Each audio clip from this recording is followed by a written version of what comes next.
Tudo da Canção Nova em um só lugar. Canção Nova Play.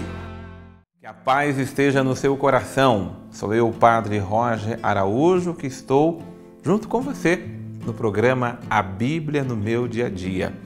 A palavra de Deus que nos faz companhia, a palavra de Deus que guia, alimenta e direciona a nossa vida. Senhor, nós invocamos Teu nome, santo, poderoso e grande, e suplicamos que a Tua luz, Senhor, ilumine o nosso coração.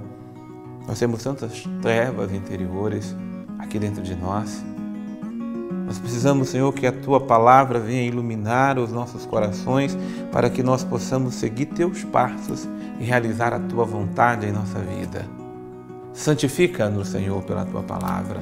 Renova-nos, Senhor, pela Tua palavra. Forma-nos, Senhor, pela Tua palavra, porque o Senhor tem palavras de vida eterna.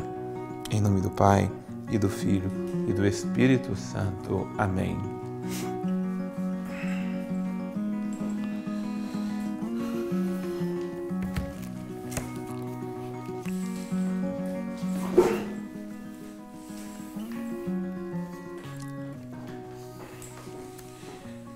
Capítulo 26, de 1 a 37, do livro do Êxodo, anotando então sempre a data do dia e anotando a passagem. A passagem é Êxodo capítulo 26. Nós vamos hoje estudar todo esse capítulo 26 do livro do Êxodo. Eu queria chamar a sua atenção logo no início do nosso estudo de hoje, porque o versículo que vamos estudar, aliás, o capítulo todo inteiro que vamos estudar, que é esse capítulo 26, ele talvez não traga para nós elementos práticos, diretos, ele seja cheio de informações detalhistas, rubricistas, mas é importante lermos o texto como texto sagrado. E o texto sagrado, nós vamos nos alimentando dele, ainda que a aplicação ela não seja feita de uma forma direta ou ao pé da letra. O importante é nós entendermos o espírito das Sagradas Escrituras. Às vezes eu escuto alguém falando assim, não, mas o importante é colocar a Bíblia em prática. Ninguém, igreja nenhuma, pessoa nenhuma vive a Bíblia ao pé da letra, porque seria um contrassenso extremo. A Bíblia é um livro que tem toda uma pedagogia divina. O que nós precisamos viver é a luz de Cristo, que ilumina toda a passagem das Sagradas Escrituras com a própria vida. As Sagradas Escrituras falam de Cristo ontem, do Cristo hoje, do Cristo amanhã, do Cristo por toda a eternidade. Por isso, de trás de cada palavra que lemos nas Sagradas Escrituras, nós não vamos atrás da curiosidade histórica, geográfica, não. Nós vamos atrás do Cristo que nos alimenta pela palavra. Então, vamos ver o que o autor sagrado nos diz hoje, no capítulo 26. É Deus que continua falando. Farás a morada com 10 cortinas de linho fino, retorcido de púrpura violeta, vermelha e carmesim. Terá 14 metros de comprimento e 2 de largura. Todas as cortinas terão a mesma medida. Nós não paramos aqui nem nas cortinas, nem na púrpura violeta e vermelha, nem no carmesim e nem nas bordas de rubins. Nós paramos aqui naquilo que Deus fala como essência. Farás a morada. A morada é o lugar onde Deus vive e onde Deus habita. Inclusive você coloca já o versículo, Êxodo 26, versículo 1, como ordem de Deus. Farás a morada. Onde que Deus faz morada? Deus faz morada em mim, Deus faz morada em você, Deus faz moradia no meio de nós, mas Deus habita no seu templo sagrado. Volto a dizer, é daqui que nós aprendemos o zelo, o amor e a ternura que nós precisamos ter para com a casa de Deus, com o templo de Deus, com as igrejas de cada um de nós. Nós não podemos deixar que as nossas capelas Elas podem ser as capelas mais simples, mas elas precisam ser cuidadas. Precisa ter todo esse zelo daquilo que o próprio Deus está falando. Se nós no Espírito escutarmos, como aqui no Espírito foi Moisés que foi escutando a ordem que Deus foi dando para o primeiro templo a ser construído, cada templo a ser construído, cada igreja a ser construída, precisa ter o zelo de ouvir o Senhor nosso Deus, porque ali é o lugar da morada de Deus. Cuide da casa de Deus, cuide da igreja de Deus. Preste atenção para que todo o detalhe que existe em nossas igrejas, ele seja para glorificar o Senhor nosso Deus, que faz morada, moradia. Ele habita no meio de nós. E o autor sagrado continua dizendo ali para nós no versículo 3, unirás as cortinas, mas as outras duas em séries, de 5 cada uma, porá presídios de púrpura violeta na borda da cortina, que terminará o primeiro cortinado, e o mesmo fará nas últimas do segundo cortinado. Fico lembrando aqui de nossas mães, as mulheres, que botam cortinas nos quartos dos filhos, seus próprios quartos, para proteger o lugar. Primeiro, também para dar uma beleza. Tudo que é de Deus é belo, é cuidado. Mas também para cuidar-se do excesso de sombra, do excesso de sol. A cortina, ela tem lá a sua função. Então, não é que hoje nos nossos templos tem que ter cortinas, como está falando aqui, mas os nossos templos têm que ser cuidado com a devida estima. As nossas casas, do mesmo jeito. O santuário que sou eu, que é você, precisa de ter os cuidados, porque os detalhes fazem a diferença. Dá diferença em valorizar aquilo que eu estou cuidando, porque isso é de Deus. Aí o versículo 15, vamos lá no versículo 15, diz: farás para a morada armações de madeira, de acácia, e que porás de pé. Cada armação terá 5 metros de comprimento e 75 centímetros de largura. Não fique preocupado, volto a dizer, com esses detalhes. Se em nossas igrejas a medida da madeira é de 5 metros de comprimento, 65 centímetros de largura, não, de forma nenhuma. São detalhes técnicos que não são importantes, mas é importante sim o zelo que Deus pede para que se tenha com cada coisa que se põe na casa do Senhor, o zelo que se tem que ter para com as coisas da nossa própria casa, quando eu reconheço que ali é o lugar da morada de Deus. E agora o versículo número 31 diz: farás também um véu de púrpura violeta, vermelha e carmesim, de linho fino, retorcido, bordado de querumbins. Suspenderás os véus em 4 colunas de madeira de acácia, recoberta de ouro, providas de ganchos de ouro e apoiadas em 4 bases de prata. Pendurarás o véu debaixo dos colchetes, e ali por trás do véu introduzirás a Arca da Aliança. O véu servirá para separar o lugar santo do Santíssimo. Que beleza, né? O lugar santo do Santíssimo. Sobre a Arca da Aliança porás o propiciatório no lugar santíssimo. Hoje você pergunta, onde está a Arca da Aliança? A Arca da Aliança, para nós hoje, é de fato o sacrário, que contém a aliança eterna de Deus conosco.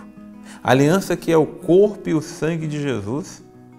Por isso que está pedindo que se separe por um véu, e às vezes a gente vê que muitos sacrários, às vezes tem um véuzinho lá, ou por dentro ou por fora, que separa o lugar santo. Toda a igreja é o lugar santo. Toda a igreja é o lugar da morada de Deus, do lugar santíssimo. Esse superlativo que é justamente distinguir que o lugar é santo, mas o Santíssimo é aquele que está ali dentro.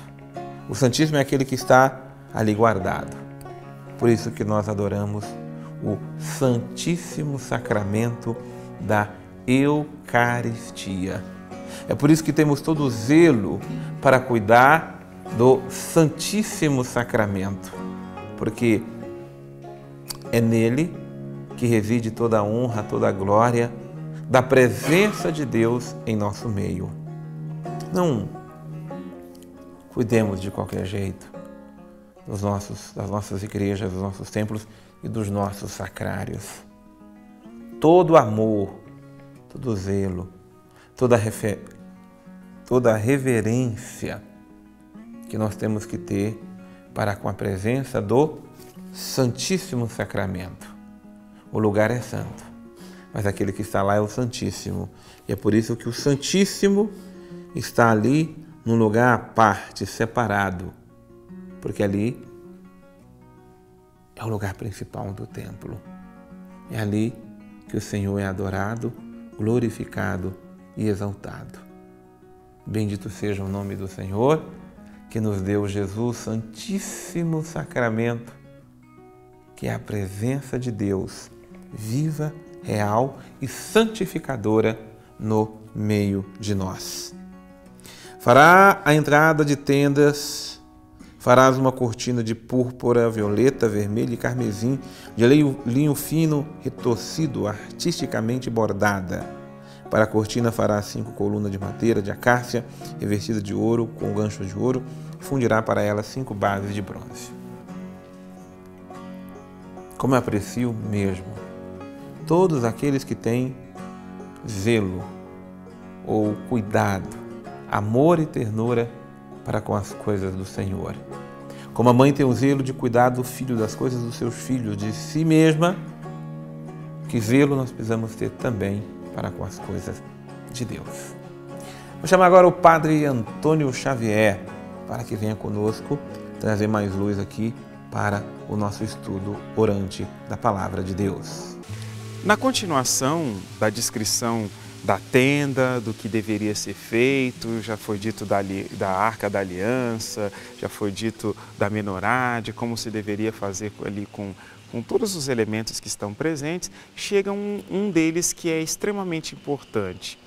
Primeiro se fala de cortinas e depois vem a mais importante de todas, que é o véu do santuário.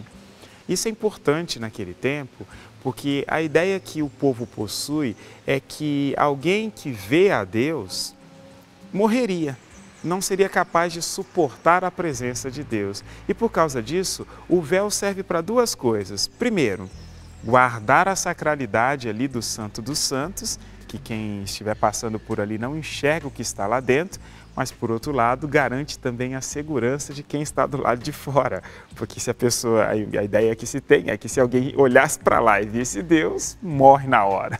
Então está guardando ali a segurança também do povo para que não venha de alguma forma ser atingido pelo aquilo que vê. É interessante essa ideia de santidade presente lá no início da Bíblia, aqui nos momentos mais antigos, porque o que o povo imaginava é que a santidade de Deus, ela precisava ser resguardada, ser colocada à parte, porque a santidade de Deus é capaz de ferir o homem. É interessante isso, né? Que Nosso Senhor inverteu esse tipo de contexto, né? O conceito virou outro, que a santidade de Deus, ela santifica o homem. Eles imaginavam o contrário, que a santidade de Deus, ela fere, ela termina por agredir o homem e ele pode inclusive ser morto se estiver diante de tamanha santidade.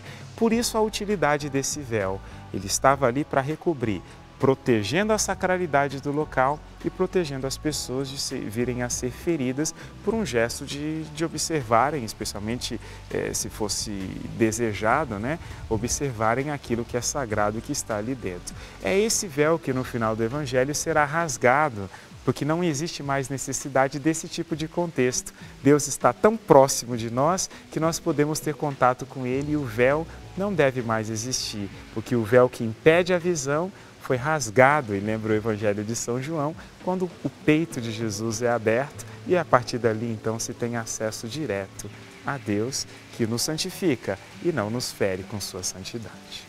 Glórias e louvores a todo momento ao Santíssimo e Diviníssimo Sacramento. Que beleza, que graça nós temos de no templo sagrado termos Jesus vivo e presente no meio de nós, no Santíssimo Sacramento do altar. O estudo de hoje nos levou ao encontro, ao zelo e ao cuidado, o amor e a reverência para com a presença viva e real de Jesus no templo sagrado, no Santíssimo Sacramento do altar.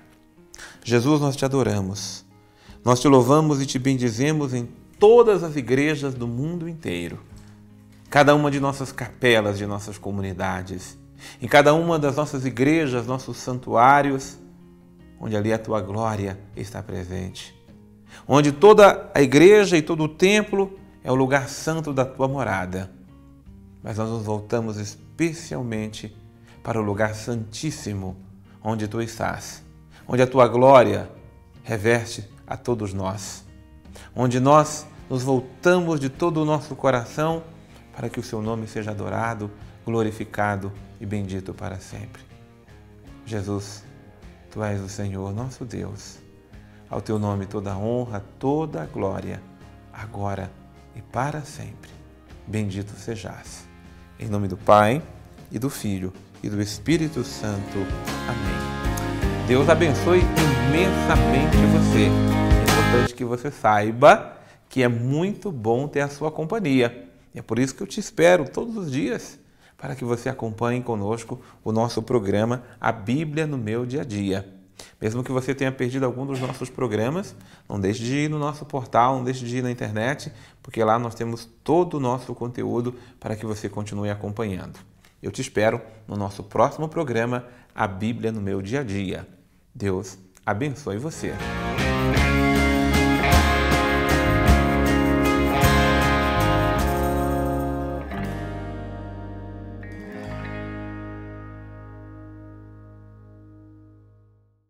Tudo da Canção Nova em um só lugar.